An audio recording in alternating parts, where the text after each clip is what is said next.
Hej og velkommen til Kasper's Unboxing.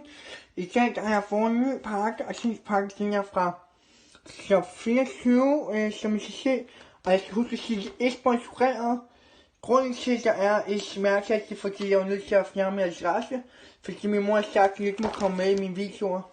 Så nu vil jeg åbne den her op, og lige se lidt i den. I ser, at jeg har min slå på, og det har jeg i 2 år nu, så det er næste unboxing, og den er også med i.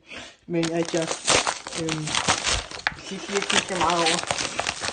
Så det er lidt svært, så det gør lidt hurtigt. Der er sådan en masse bobleplast på. Sådan. Så er jeg slut på den. Vi ser, der er bobleplast, og det er simpelthen for at beskytte min pakke, så den ikke går i stykker.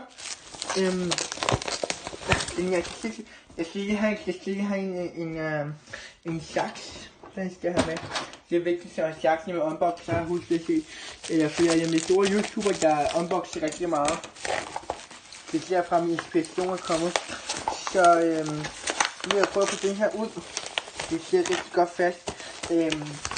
2 sekunder, så lægger jeg igen. Så her er det simpelthen, det er en exhaust pipe whisper hedder den. Det ser man på sin bil, og så får den sådan en turbolyd, så det kommer til lidt turbo, og det ser meget sjovt, synes jeg. Så derfor har jeg simpelthen valgt at købe den her nu, og det er sådan på min bil. Glæd skald for den her unboxing.